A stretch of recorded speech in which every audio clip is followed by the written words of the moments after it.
This conference will now be recorded. So my name is Melissa Davis. I'm a planner with HRM, and today we have a webinar with Jillian MacLellan. She is a planner with HRM as well, and she focuses on the affordable housing file.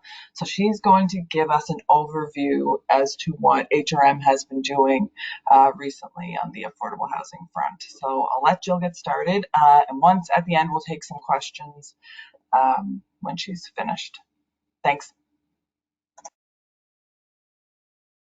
All right, great. I'll try sharing my screen here, which I don't think should be too difficult. All right, I take it everyone can see my son Roman there in the background. I can't see you guys, so I'm just going to assume so.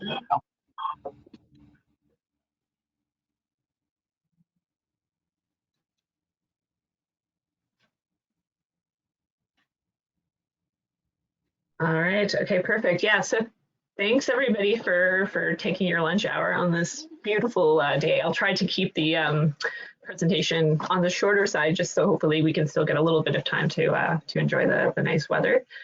And thank you to Melissa and to LPANS. Really excited to present, to give this presentation.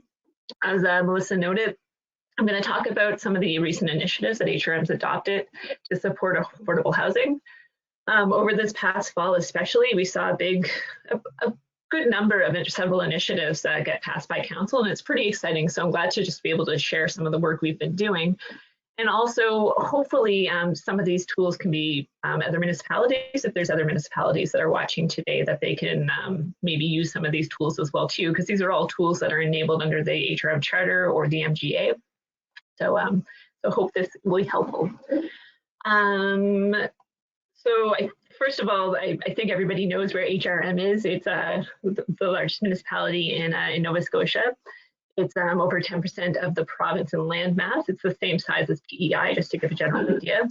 And I think it's always important to note that while HRM is often known for being like the kind of like the urban hub in Nova Scotia, or an urban hub for the Maritimes, we do have a really diverse population. So we have a very urban population, we have a suburban population, and rural population. So I feel like a lot of the initiatives and the work that we do is really good when applying to different initiatives over the province, because we do kind of have an example of all the different types of communities that you find within Nova Scotia, within our municipality.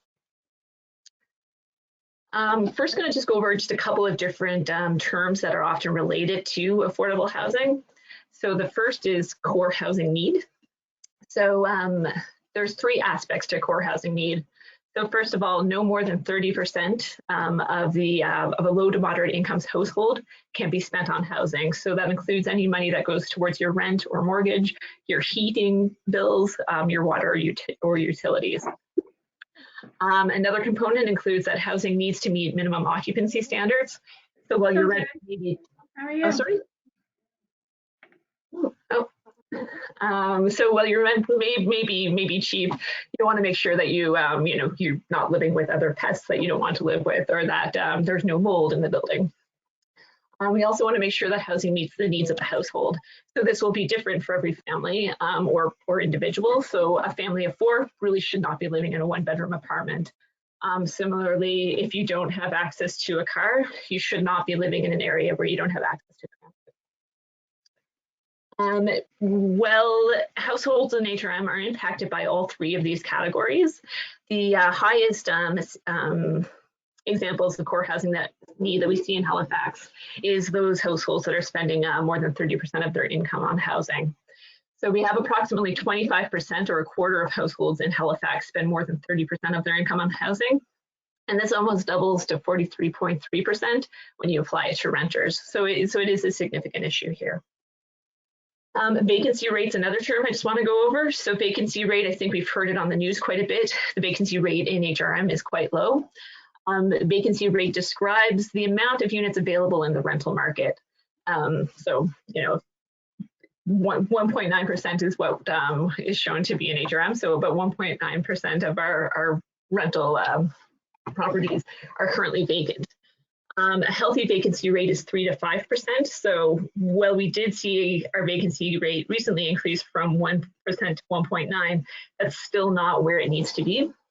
I'll also note too, this recent increase, it's mainly attributed to COVID and the lack of university students in HRM because people are able to study online. So they're not really moving into the city to attend university. So there is a concern that when the universities do reopen, that we'll see this vacancy rate decrease even further. Also, just note from this slide too, the Cmhc rental market report showed that our average rents have gone up by 4.1%. This is pretty high as well too. You'll usually see rents increase about 1 to 2%, so 4.1% is fairly high. This is likely again as a result of COVID. Some tenants are less likely to, or more likely to accept rent increases instead of trying to move during a pandemic. There's also some have suggested as well that some of the supports provided by governments during COVID have also helped people be able to pay higher rents as well too, or be able to manage an increase in rent. It is worth noting though that our rents in HRM have been increasing more than that 1.2% over the past 1 or 2% over the past couple of years. So we can attribute this 4.1% specifically to COVID as well. And then I also want to touch on the housing continuum. So the housing continuum provides a full spectrum of the different types of housing one may find themselves at different points in their lives. So this isn't meant to represent a ladder. You don't move up on it, and you can move back and forth. And it's also important to note that there isn't one type of housing that's necessarily better than the others. People will often move back and forth depending on their different needs. So, you know, you may find yourself in market home ownership at one point, but then want to move into to rental, depending on what your needs are in your life. So the municipality's role in housing. So this was a question that I feel like is not, I don't hear it asked as much as I used to hear it asked. This is, I think people do understand municipalities do have a very significant role to play in housing. But, you know, I do like to always just remind people that, you know, municipalities, whether it's, even if it's not specifically for affordable housing initiatives, we do, through our land use regulation, play a very significant role in deciding where housing goes, what type of housing is permitted, how the supply can roll out. So just want to reiterate that, of course, municipalities do play a very big role in housing. So before I get into our initiatives that HRM recently passed, I do want to touch on the Housing and Homelessness Partnership. So the Housing and Homelessness Partnership is a collective of all 3 levels of government, nonprofit housing organizations, and private landlord organizations. This group was created in 2013. HRM was one of the founding members of this group. And we have the goal to end homelessness in HRM. With the appreciation that this can't be, that for any substantial change, that we all need to work together. Housing is not the sole responsibility of any one of these groups. It really is the responsibility of all. In 2015, the Housing and Homelessness Partnership developed a housing needs assessment that helped define what types of housing was available, what populations were being underserved, where there were gaps, and kind of helped provide some guidance as to how we can move forward and what initiatives we should adopt. This was developed through the 5-year strategic plan that the Housing and Homelessness Partnership adopted soon afterwards. And as a result of these documents, HRM Council endorsed our Affordable Housing Work Plan in 2018. So that covered 6 key areas where HRM could really work on different initiatives to contribute to the goals of the Housing and Homelessness Partnership. And it was really important in directing the work that, you know, we've been working on over the past couple of years, and the initiatives that Council recently approved as well too. So to get into those initiatives, I'm going to start off with secondary and backyard suites. So we're likely all pretty familiar with secondary and backyard suites. Secondary suites are separate dwelling units that are completely contained within a home, often referred to as an in-law suite or basement apartment. Backyard suites are separate freestanding buildings, either built over top an accessory structure or simply on their own. So you often hear them referred to as granny suites, carriage flats, They can also be in the form of a tiny home as well.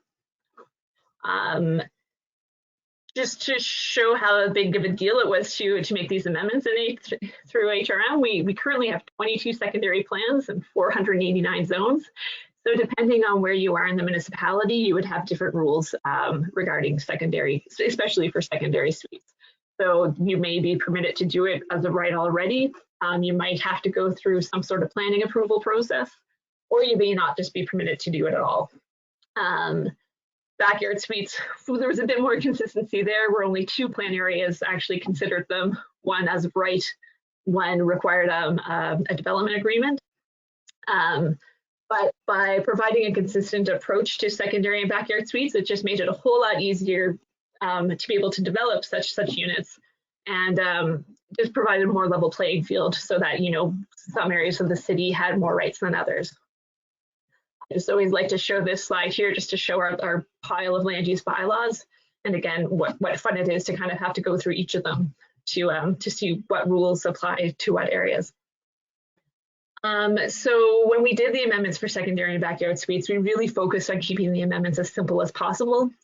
So if you, a secondary suite mainly has to comply to the provisions of a main dwelling. So if you can, you know, have a main dwelling that's a certain size, you can try to fit a secondary suite within that structure. Backyard suites, the same sort of thing. Try to follow the same rules as the accessory building. So if you can have a garage on your site that's a certain size, you could put a backyard suite in there. We did include some maximum size requirements for floor area. That's just to make sure that the secondary or backyard suite does stay accessory in nature. But otherwise try to be pretty light with any rules. Another example is we did not require parking, because we didn't understand not all areas of the municipality can accommodate parking, and in not all situations are you going to need parking for a secondary or backyard suite. I do want to touch on, because I did, while we were working on this initiative, some people did note that secondary and backyard suites are not necessarily a form of affordable housing. Well, that is true. I mean, I can note that secondary and backyard suites do often tend to rent less than traditional rentals. But the whole project was more on a focus on increasing the housing rental stock and providing more additional opportunities for people. So, and like just additional housing opportunities, whether you're providing housing for a family member, whether you are providing a further rental unit, whether you want to just downsize yourself and just, you know, share some of your space with other people as well too. The next initiative I'm going to touch on is the affordable housing surplus land category. So high land costs are often one of the main barriers for affordable housing developments. And so when you can make land available, it can have a significant impact on promoting new affordable housing development opportunities. So HRM has already in the past been able to make land available for affordable housing, but that's been through our community interest category. The community interest category is open to all not-for-profits. It provides land at less than market value, usually $1. But because it's made available to all not-for-profit groups, you have housing groups competing for land with recreation groups or other types of nonprofit groups. And often the lands that are put out for made available through this category are often either old pieces of parkland, rec facilities, or fire stations that may not always be appropriate for housing. So by having a specific category for housing, this means that we can target those pieces of surplus land that we think are most suitable for housing. So whether they're already located within a residential area, whether or not, if it is a larger area, we're able to tailor the property or tailor the call for proposals so that it's, you know, we can show the housing groups exactly what type of housing developments you could do on the property. So this might be showing what a potential development might look like, how many units you might be able to get out of the development, or might be able to show this is how the property could be subdivided, just to give the organizations a better sense as to what possibilities would exist with the property. This is an example of a property that council recently approved as a surplus land for affordable housing. It's in True North Crescent in North Barron. The next initiative I'm going to talk about is multi-year property tax relief. So HRM's already had a property tax relief program for several years. And while this program does have many benefits, the not-for-profits must apply every year, and this requires new approval from council. So while it was usually guaranteed that you would be getting that, new approval from council, this could be problematic when you were looking for financing opportunities. You couldn't really, say that, operating costs were reduced for your building because of the tax relief, because it wasn't fully guaranteed. So HRM worked with Cmhc to develop a more streamlined renewal process. So now if you undertake the same programs and activities that you were included in your initial submission, then you're automatically approved for tax relief. So that creates a much more streamlined system, much more predictability. Instead of submitting a new application and waiting for council's approval, you just need to check a box on a sheet, submit it back to the city, and you're good. So a fairly simple process, but definitely has made a big change in what opportunities especially nonprofit housing groups have to access. Although I will note that this is open to all nonprofits that receive municipal tax relief. The next initiative I want to talk about is municipal related construction fees. So waiving municipal related construction fees can be a great way to support a development, especially in the early stages, when we often see that developments have less cash flow. As you're paying into doing all the development, you're not really getting any income back from your rents. So this was approved back in November, and prior to the fall of 2020, HRM did waive the building permit application fee for nonprofit housing projects that were funded through the province or Cmhc. So it was just one fee that was waived, and it had to be for the larger projects for receiving federal or provincial money. This was expanded to include all municipal related construction fees. So we're including any fees related to construction. So that's your development permit, building permit, encroachment fees, anything related to your subdivision application fee, your discretionary, so your approval fees, so your planning fees for rezoning or development agreement, any fee application fees associated with variances or site plan approvals as well. We also expanded the criteria as to who was who could obtain this funding or the waiver. So basically, if you're a not-for-profit, registered not-for-profit or registered charity that includes the provision of affordable housing in your programs and activities, you're able to obtain this funding.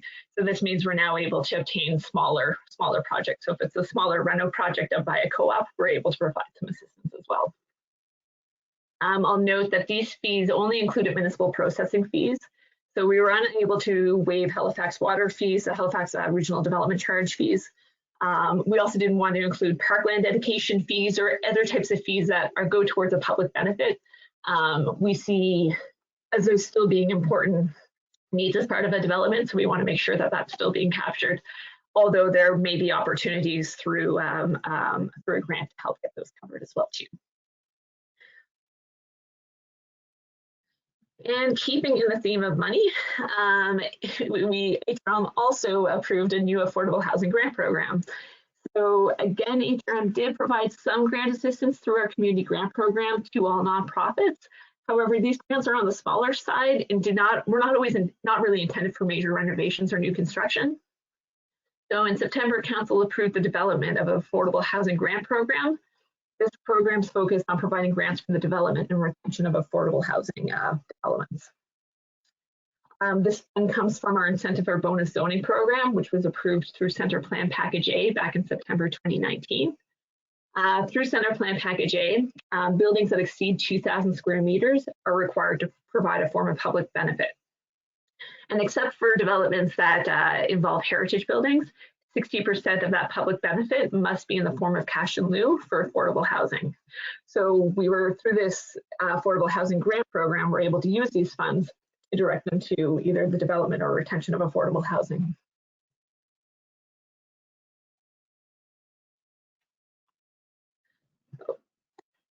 The grant program is intended for developments that are within the regional center, since that's where the money is being collected.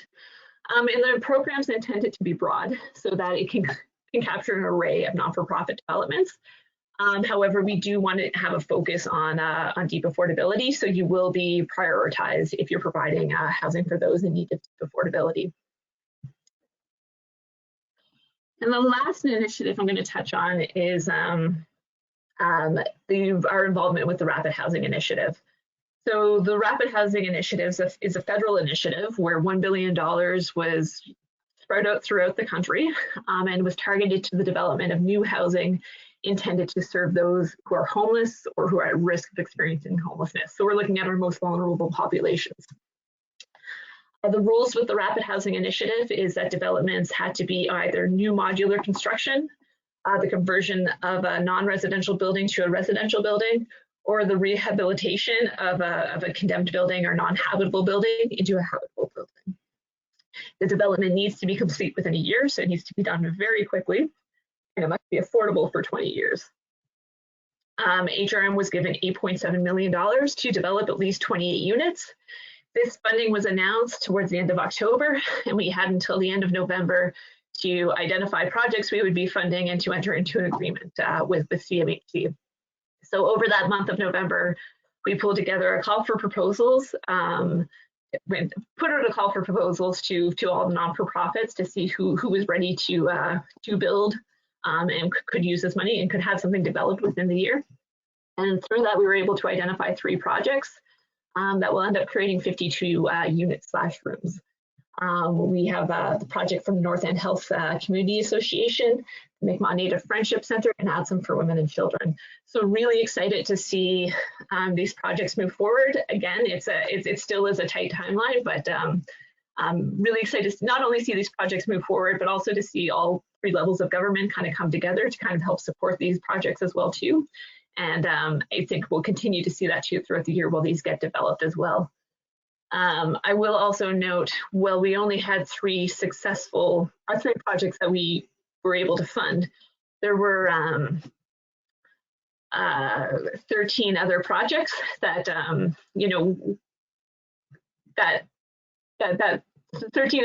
we've received 13 other submissions. And so it was really exciting just to see how quickly the not-for-profit community could come together and, develop submissions, and hoping we can find a way to see these submissions that were unable to receive the RHI money, to see them develop in the future. I know some of them have already received funding through the province to be further developed. So I think as we continue to work together, we're going to see a lot more housing come to the forefront. All right, so those were the initiatives that were passed by council this fall. So this was between September and December of last year. But this is not where we're stopping either. There's still lots of other work that HRM is doing to continue to support affordable housing and initiatives that we've been working on for several years as well too. So the first I want to touch on here is our residential rental unit registration. So this has been a project that's been ongoing for a couple of years. Our current system now requires a tenant to contact the municipality when they feel as though their building is not meeting minimum standards. So, and if violations are found, this is brought to the attention to the property owner. So where there's flaws in this situation or in this scenario is the tenant's complaints are unavoidably revealed to the owner. So if you are making a complaint, that your landlord is going to know that it's you who made the complaint. Some tenants don't feel comfortable doing this. They feel like there might be a reproach from the landlord. In some cases, it's true, it does happen. I've seen situations where tenants have, been reprimanded for making complaints. Other tenants may not be aware of their rights to file a complaint. So that's another issue too, is that not everybody is aware of what rights they have under the Tenancies Act and under the MT100 bylaw, which is our minimum standards bylaw. And another issue with this system is that our building inspectors can only review that unit of the tenant who issued the complaint and not common areas of the building. So even if, people may be aware that there may be other units in the building that are non-compliant or have health or safety issues, our building inspectors can't view those units unless we receive a formal complaint from those tenants. So by requiring a registration, rental unit bylaw. This will alleviate some of those issues. It can facilitate a system of proactive inspections, so we don't necessarily need to have the complaint to do the inspection. We can just do random inspections, make sure units or buildings are being compliant. And it also can make the landlord more accountable for the state of their residential units because this will be a publicly accessible registration. So the public will be able to see if a landlord isn't being compliant or is being on slow in facilitating compliance as well. Another project we're working on is, and also in the theme of a registration bylaw, is a short-term rental registration bylaw. So last year, Council asked us to prepare a report that looked at the impact of short-term rentals in HRM and to review practices to regulate the use used in other jurisdictions. So based on that report, Council has asked that we do go forward with creating a registration bylaw. This will serve many purposes, but one of them will include lessening the impact that short-term rentals do have on long-term rentals. It will also look at lessening the impact on established neighborhoods and also appreciating that short-term rentals, are useful for our tourist industry, and that there's, making sure that the benefits and the pros and cons can kind of even out with each other. We'll also continue to remove barriers to our housing forms. So I used this slide already talking about secondary and backyard suites. And secondary and backyard suites were one of the projects that we were looking at to remove barriers to housing forms, but there are many others. And, as already noted, we have our several secondary plans and several hundred zones. So our land use simplification team is working to create 3 secondary plans, which will really reduce the discrepancies of rules between plan areas and decrease the amount of zones and decrease the amount of inconsistencies with approaches to land use, depending on your community. We'll still focus on looking at removing barriers to specific housing forms. So one of them will be tiny homes, making sure, while tiny homes would be permitted as a backyard suite now, it's really difficult to have a tiny home as a main dwelling on most of our lots, and that's due to older restrictions about that restrict either a minimum floor area for a main dwelling or restrict the width of a main dwelling as well. So looking to remove those types of barriers. Also looking to consider potential provisions to allow for clustered tiny home development as well too, because that's something we're starting to see more in other jurisdictions and starting to get more requests for from different groups as well. We're also looking at a project called shared housing. So shared housing is a broad term that describes housing shared by a group of individuals where support services may be provided. So shared housing is looking to pick these different types of housing. So we're looking at rooming houses or single room occupancies, transitionary housing, group homes, assisted care housing, residential care facilities. A lot of housing that's often associated with seniors housing, and combine it so that it's all included under one term and that it's permitted more broadly throughout our residential zones. We do want to make sure that scale is being respected. So, you don't necessarily want Northwood in a single unit dwelling neighborhood, but, you could, there's no reason why you can't convert a single unit dwelling house into more of a shared housing living situation.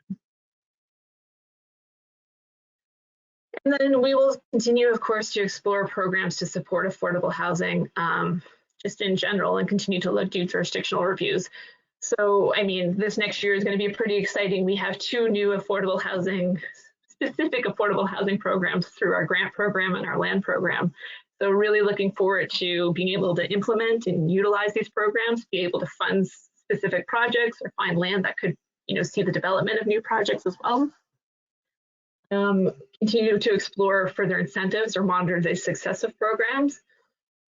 So this will apply to many programs, but to be specific, we do want to look at ways to encourage our secondary and backyard suites to be more affordable. So that might be through a grant program, that might be through finding ways to make the development or the application for permits more easy. So, continuing to explore tools to work with that.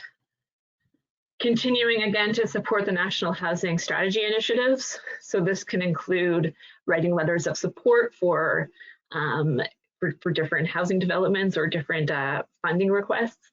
This can include working with our colleagues from CMHC to ensure any of their initiatives can work in HRM as well too. Continuing to work with the province to advocate for more tools to encourage more affordable housing. So this includes advocating for inclusionary zoning. It also includes, looking to see what other jurisdictions are doing and see if we can get those tools in HRM and Nova Scotia as well. And then building on the work from the Housing Commission. So the province started a Housing Commission last, I believe it started in December, and they've have had several meetings since then. Of course, there's still that work from the Housing and Homelessness Partnership that we want to build on. And then there's several similar task forces too that have been looking at how do you encourage more development of affordable housing, whether it's through the nonprofit sector, whether it's bringing in the private sector as well to help out. So, just continue. So I guess it's to say our work will never, it definitely won't be done anytime soon because there's still lots of new initiatives to explore and conversations to continue to have to see how we can play a bigger role. So that concludes my presentation. We have lots of time for questions, but yeah, this was just kind of a quick summary of some of the work we've been doing. And again, happy to answer any questions or have further discussions about what other municipalities are doing or what people may think the municipality could be doing further as well. Thanks very much, Jill. Thanks for the presentation. I'll open the floor to questions. If you have a question, just turn your camera off so that I can see, and then I'll say your name and we can go from there. Any questions for Jill?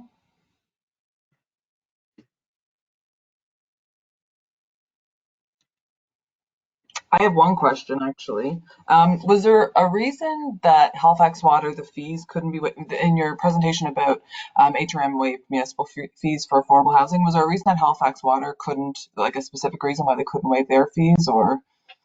Yeah, so the Halifax Water, the reason for their regional development charge is to ensure that they are cost neutral. So to ensure that the construction and maintenance of their pipes and everything that's involved in that can be covered through their fees so that they don't have to, ask for money from their levels of government. And yeah, so they can continue to sustain their services. So there was that. There's also under the Public Utilities Act that they were unable to have differ fees for certain groups versus others. So that's something that we've written to the province to consider amending the Public Utilities Act so that they can actually have separate rules for affordable housing projects. And yeah, we'll continue to stay on that too, because I think that would be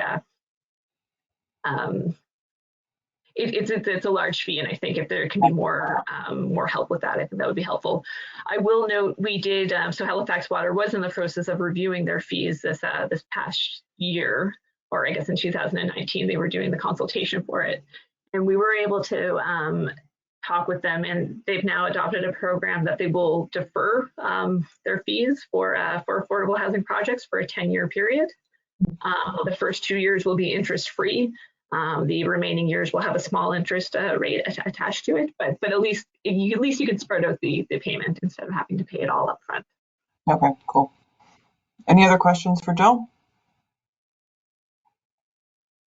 We have a question from Holly Richardson. Let me just see here.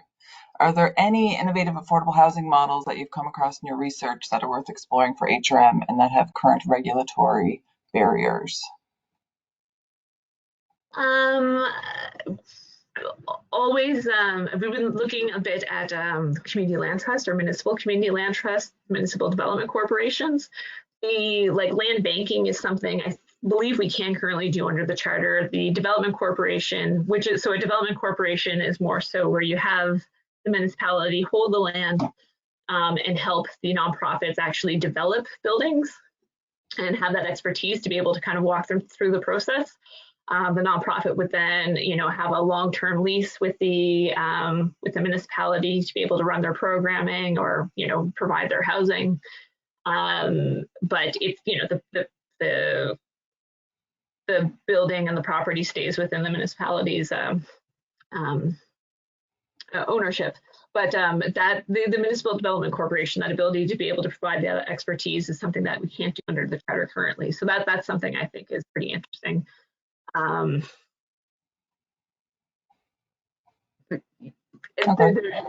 There's been lots of really great sessions through this Provincial Housing Commission that is also, continuing to open us up to other ideas for housing programs as well too. So it's a nice time to be considering all this work. Nice. Another question from Jen Pally. Why doesn't HRM provide plans for some accessible backyard suites? I think that's a great question, Jen. Right now, we don't have really any specific plans or setups for secondary or backyard suites. In regards to accessibility, the building code doesn't start requiring any accessible units until you get up to 4 units. They have recently adopted adaptability requirements, so this would apply to secondary and backyard suites. So new lower density units need to have certain features in them so that you can make them accessible. Very easy, but there's nothing in there that's requiring accessibility. I am working on a report for our council right now that's looking at providing accessible access to secondary or backyard suites. But that would just be looking at exterior pathways. Okay. Another question from Phil Ouellette. How are you evaluating the success of each individual initiative and its impact on improving the availability of affordable housing units in HRM? Are you finding some initiatives impacting outcomes more than others?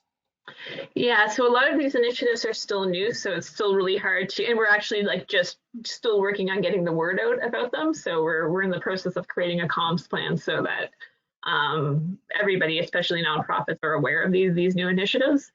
But a way that we'll be tracking them is looking at the increase in nonprofit housing units. All of these initiatives are mainly targeted towards nonprofits. That is something that's, we do have limits within the charter as well too, is most of our ability to grant money, to be able to waive certain fees, to provide tax relief. It has to be focused towards nonprofits. But in a monitoring sense, that's easier for us because, we are able to track permits to see where nonprofits are, developing new units, where they're retaining units. So that will be a big way that we'll be tracking such units or such tools. For secondary and backyard suites, we just adopted a new permitting system that has a specific box you can check to say whether it's a secondary or backyard suite. So we're going to be able to monitor that program through the permitting system as well. Another question from Chris Markadis. Is the reduced municipal fees program accessible for projects under the Cmhc Flax mortgage program or just projects with federal and provincial grants? The waiver of municipal fees is applicable to all nonprofit, registered nonprofit or housing organizations that include the provision of affordable housing. So you don't necessarily need to be involved with a CMHC or provincial program. So just to clarify that, so as long as you have in your programs and activities that you provide affordable housing through your nonprofit and your development is for housing, your fees will be waived. So it's for nonprofits, but not necessarily for the average person who has a Flax mortgage? No, yeah, so you would have to be a registered nonprofit or charity. Another question, feel free, anyone, if you want to have a direct conversation with Jill or follow-up questions, just turn your camera off. We don't have to go through the chat, but I'm happy to read these questions too. Anita Jackson, concerning secondary and backyard suites, will lot coverage for building footprint and setbacks be more negotiable than the current bylaw? So lot coverage still applies. So again, we're trying to keep the rules as similar as to how they currently exist. So if you had room to put in a garage, then you could convert that into a backyard suite, or you have room for a backyard suite. If you need to go higher than the lot coverage is permitted in your bylaw, that is something you can apply for a variance for, and you would need to go through that process. But again, we try to keep it as consistent as possible with the existing provisions. From Alan Howell, Wondering if you have any thoughts on inclusionary zoning power provided to HRM, whether the limitations on financial incentives to private sector development will be a problem. If so, how do you think it would be addressed other than further charter amendments? There is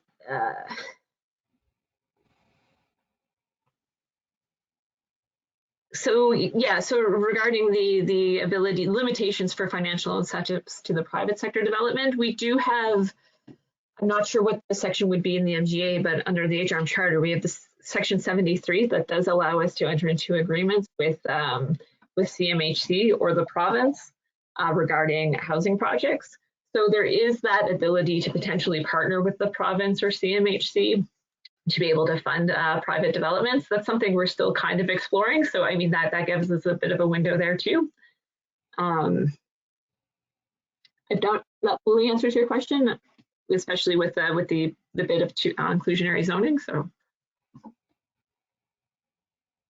Okay. Is there any other questions or follow-up questions? Go ahead, Alan. Hi, sorry, I dropped that question. I'm a little bit too wordy at times. Yeah, I'm in terms of I also kept the camera off because I'm not very palatable right now visually, so I apologize. So typically IZ has some sort of incentive program, at least in Canada. I think that's kind of what's going forward in Toronto, similar to what went forward in Calgary and Edmonton. I'm not sure about Vancouver. Jared Dalziel's on this call. He probably has a better sense of it than I do. But in a situation where you would potentially have IZ power, but no trade-off other than Section 73, do you think, like, I'm just theoretically, do you think that's going to be problematic for IZ? Would it still go forward given the way things are looking right now in terms of potential development in Halifax, or is it kind of, will it fizzle? Yeah, I mean, more power, more tools is always useful, especially like to be able to incentivize further development. I think there may be ways to implement IZ without having to provide that incentive to the private developer. I mean, if it's a general requirement, once you reach a certain threshold in unit size, then I mean, it just becomes part of development. One thing that I think the municipality is going to need to consider and look at if we do get powers for inclusionary zoning is we need to be much more proactive or have a much bigger role in monitoring units or deciding as to what meets the threshold of affordability. That's something we've been, traditionally have been more reliant on the province and the federal government defining what means affordable, or relying on partnerships with nonprofits to provide the housing to be able to determine affordability. But once we start, if we do get inclusionary zoning powers, then we're going to have to be a little bit more active in determining what criteria do you need to meet to be able to get that affordability requirement. And we would need to be able to monitor that as well too. So it's definitely not as easy as just getting the tool and then we can go with it. It will take a while to figure out how it can be implemented. Awesome, thank you. And another question from Chris. How many permits have been issued for secondary backyard suites since the land use bylaw amendments have been adopted? Chris, I knew that question would be asked and I was going to get that information set up. I believe we have, there's been approximately 36, 39 permits that have been issued since the land use bylaw amendments were adopted. So council approved the amendments in September. They were considered in effect in November. So it's been only a couple of months since they've been really in effect. And well, there's been 39, but between 35 and 40 permits have been issued. That's similar to the amount that we would have had for the addition of a second unit in like approximately a 4-year period. So there has been a fairly good uptake in it. You mind if I ask a quick follow-up to that? Yeah, of course. Do you have any sense of how many of those are, so secondary suites are based off of new construction or existing main dwellings that have added a suite or? Oh, that's a great question. Yeah, I'm not sure how much would have been from new construction and how many of them would have been new additions. Okay. No worries. Maybe it was a long shot.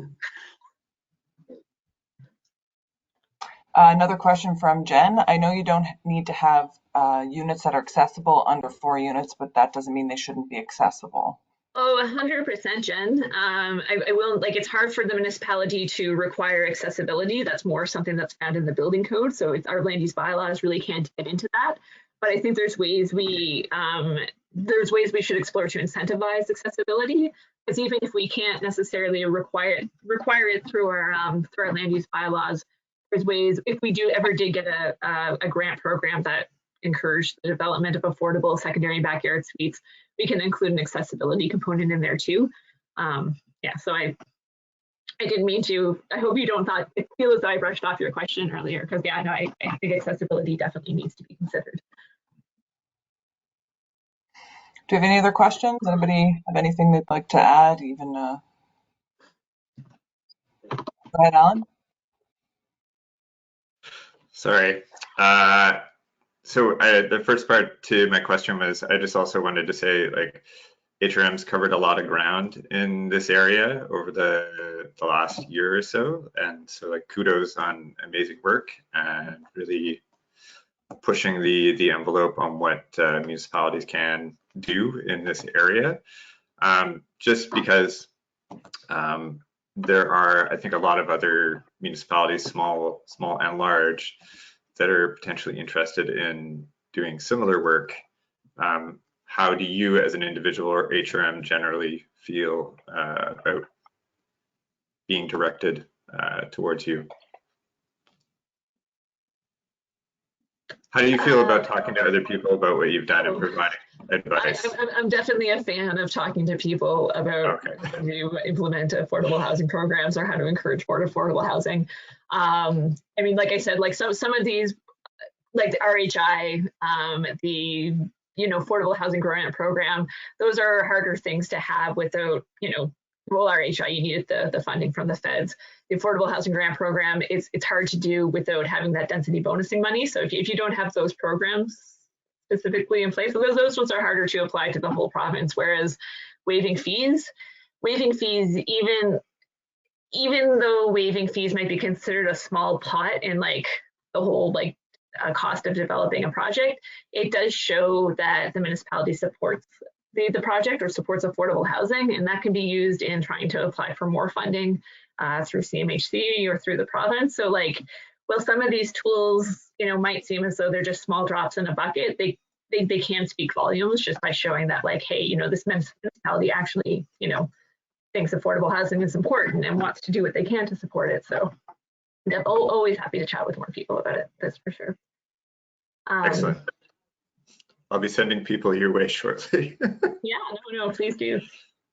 And just based on when Holly spoke, I just wanted to highlight that. So this is a lot of the work that planning and development has been working on. We've been working with our finance group on some of these initiatives as well. But I will note our GRIA group has been really, really strong in supporting our housing navigators. So these are people that we work with our business improvement districts to maintain connections or create connections with people who are experiencing homelessness and try to find, secure housing for them. The group has also done a lot of work during COVID to ensure that, pop-up shelters were created, to ensure public washroom facilities were created too. So I don't want to say that planning and development is doing all the work here, because we have a lot of other departments within HRM that are doing really great work to support housing and homelessness as well. And do we have any other questions? Oh, we have another one from Seamus. Would you say that HRM in Nova Scotia is proactive in supporting affordable housing when compared with other mid-sized jurisdictions in Canada? And what are some other municipalities taking the lead in responding to affordable housing needs? I'd say a lot of the initiatives that we just had taken to council, or that we had included through our work plan, these were initiatives that we were seeing in other municipalities. It depends on where you look. Like in Ontario, municipalities have a much stronger mandate to provide affordable housing or to include provisions to support affordable housing. So, I mean, we did, we don't quite compare with a lot of cities from Ontario, but that's also because our mandates are different too. And you'll see that throughout different different provincial municipal jurisdictions as well too. It really depends on what the relationship is supposed to be, is to see how much a municipality may be involved. I'd say now we're probably middle of the road. We're we're definitely not doing the least, but we're definitely not doing the most. As noted in my response to Holly, we do have I see some other jurisdictions, providing municipal, like the municipal community land trusts or municipal development corporations. They seem to be really good at being able to respond to affordable housing needs.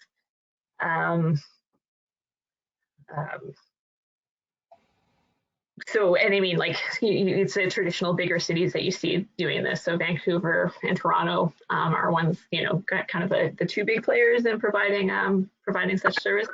But you also see London, Ontario, which is a similar size city to Halifax, that provides, good services within the Municipal Land Trust Development Corporation services. Regina has also been really good. They've been, I think they take a portion of their land sales and put it into affordable housing. And so you've seen a lot of really good programs coming out of there. I think it's Edmonton and Montreal both have no NIMBY programs. So these are great programs that, like, if you have a project that's to provide supportive or affordable housing, it's gonna, you're still gonna do some form of public consultation, but there's parameters or different initiatives to include it to kind of knock out any of the NIMBYism comments and make sure that, because these are providing a public good, they can get more of a push to be approved. Jill, do we have any sense of, like, just across, different size municipalities, of what, like, the most successful programs are that have been in getting more affordable? Like, do you have any numbers? Like, municipality implemented such a program and resulted in this many additional affordable housing units, or is that something we haven't looked at? Yeah, so actually, Mr. Howell had done a survey and sent it out to different municipalities throughout Canada to get an understanding as to what programs work best. He might be able to answer this better than I can. I can't remember, like, there wasn't any one specific project that really, like, stood out as being like, this is what is going to solve affordable housing. And I think that's, like, the kind of the point too, is it can't just be one tool, just like it's not one entity that's going to solve housing. You have to have multiple tools. Different projects are going to, different nonprofits or different groups are going to have different needs. There's going to be different needs in different situations at different times. So I think having an array of tools is really what works best, and not just focusing on one. That makes sense. Any other questions?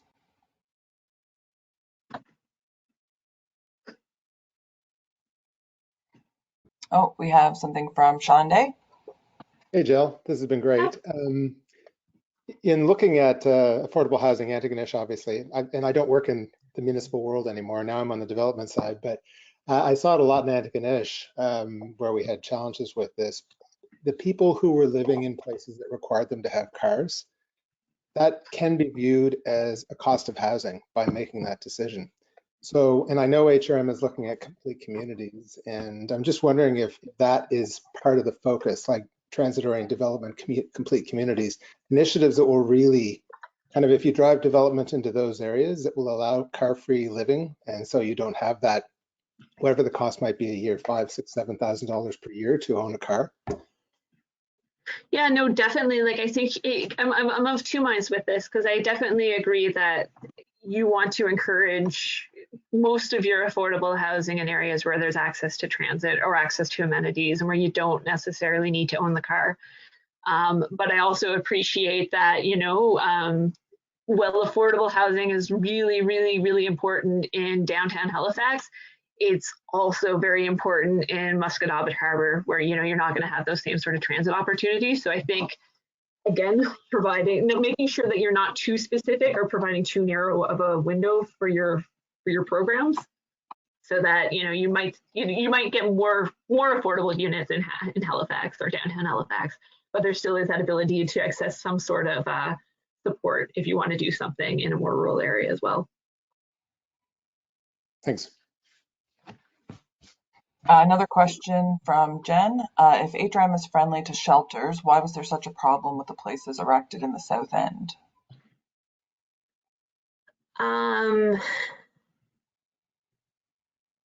Is this specific to the pop-up shelters, or is this more so to the out of the cold shelter? Not. We'll give Jen a second to respond.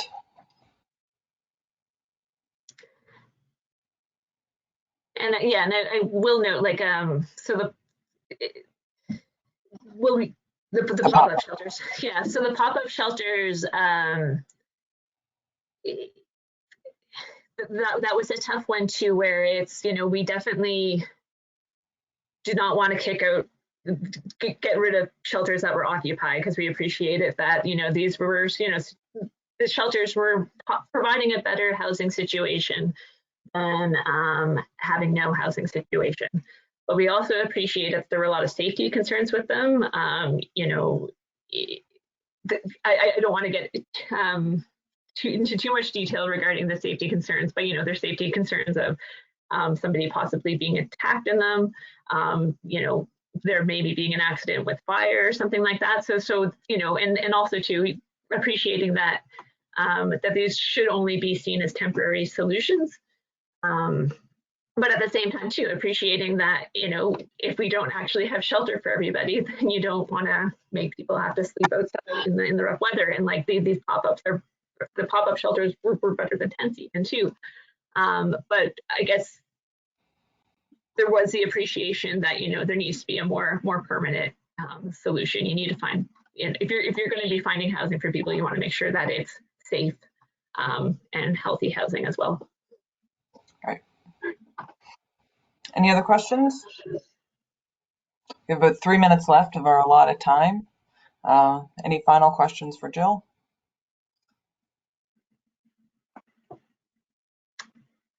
Well, thanks very much, Jill. It's been a very informative webinar, and thanks again for sharing your affordable housing knowledge with us.